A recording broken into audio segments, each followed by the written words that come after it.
kegiatan hari ini apa? Ya, aksi bersih-bersih di lingkungan Kelurahan Ekasarta RT 1 dan RT 2 dalam rangka menyongsong Hari Peduli Sampah Nasional.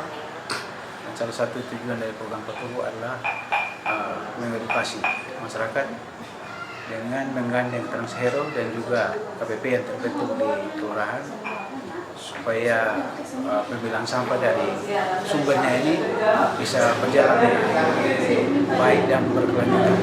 Sendiri sejak kapan ada di Flores Timur? Transhero Larantuka dibentuk bergabung dengan Transhero World dan Transhero Indonesia pada 19 Oktober 2019. Sampai sekarang sudah berapa relawan yang bergabung di Transhero? Semenjak dibentuknya hingga saat ini kami sudah 57 kali melakukan aksi bersih dengan total relawan dari awal aksi bersih sampai sekarang sudah 700-an lebih, termasuk juga anak-anak 82 anak-anak dari 700-an lebih itu, dan mengumpulkan sampah sudah 3.000-an lebih kilogram. Apa lagi yang dilakukan Transhero di sini? Edukasi atau sosialisasi atau? Ya, betul sekali. Selain aksi bersih, kami juga melakukan sosialisasi dan edukasi. Tujuan kami kepada anak-anak sekolah, juga kepada masyarakat, dalam hal ini Karang Taruna dan orang muda Katolik beberapa lingkungan. Kami sengaja lebih menargetkan kepada anak-anak dan orang muda karena mereka masih dalam artian masih punya harapan dan cita-cita yang besar, sehingga ketika kami menjelaskan tentang pentingnya menjaga lingkungan, beraksi baik kepada lingkungan, kami berharap hal ini lebih mudah diserap oleh orang muda. Sejauh ini tantangan terbesar Transhero dalam proses untuk menyadarkan masyarakat itu apa? Yang paling sulit sebenarnya adalah menumbuhkan kesadaran masyarakat mengenai pentingnya mengurangi sampah dari sumbernya. Dari sumbernya di sini yaitu kembali kepada diri kita masing-masing. Baru kita berangkat ke rumah tangga, ke lingkungan yang lebih besar. Dari diri kita sendiri, susahnya karena kita masih sangat tergantung kepada plastik sekali pakai. Alangkah baiknya ketika kita mulai sadar bahwa ada alternatif lain yang bisa kita gunakan selain menggunakan plastik sekali pakai, karena dampaknya tidak hanya dampak negatif kepada lingkungan, tapi juga kepada kesehatan dan bumi kita secara lebih luas. Paling banyak sampah yang ditemukan di Flores Timur apa? Di Larantuka sendiri? Sampah apa selama beberapa kali aksi ini?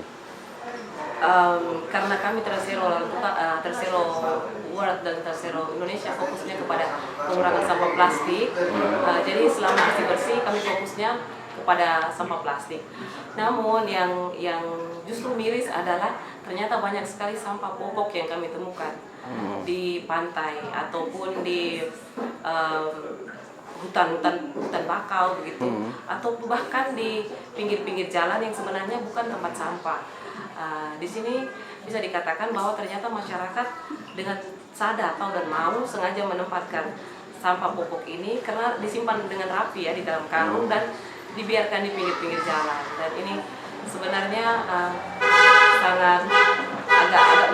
sangat miris ya, karena tidak hanya berdampak buruk kepada lingkungan, tapi juga bisa menjadi faktor penyebab penyakit juga, karena ketika kita tahu bahwa seperti binatang-binatang anjing atau kambing, mereka kan tidak bisa membedakan apa ini makanannya atau tidak. Jadi ketika dikonsumsi tentu juga berdampak kepada kita ya, apalagi seperti kita lihat jika bahkan di TPS juga karena sampah ya dari rumah tangga belum dipilahkan tadi. Contohnya misalnya di pasar, kita lihat itu bukan hal yang baru lagi ketika kambing dia mengkonsumsi sampah-sampah yang salah satunya sampah popok ini. Sampah plastik sudah berapa? 3.000 3.000-an lebih, 3.800-an lebih lah. Kilo ya? Sudah 3 ton lebih. 3 ton lebih sampah. Paling banyak itu botol air mineral atau apa? Kalau botol air mineral sendiri itu pada lokasi-lokasi tertentu, misalnya kemarin kami sempat bersihkan di taman kota ataupun di Pantai Suster, di wilayah yang dijadikan sebagai tempat rekreasi atau tempat jual beli begitu, seperti yang kami temukan kayak di Asam Satu atau Pantai Suster. Tetapi sampah-sampah sekali pakai, misalnya kantong kresek atau juga makanan-makanan ringan, sedotan, itu banyak sekali ditemukan di sana. Ya seperti saya katakan tadi bahwa sampah-sampah popok itu juga banyak sekali. Selain itu sampah tekstil juga, baju-baju bekas yang masih dibiarkan, sayangnya kayak sepertinya dijadikan tempat sampah itu laut. Jadi seperti kami kemarin aksi di desa Tiwatobi di Pantai Delang, banyak sekali sampah kain yang ya sepertinya sengaja dibuang di situ karena tidak terpakai lagi.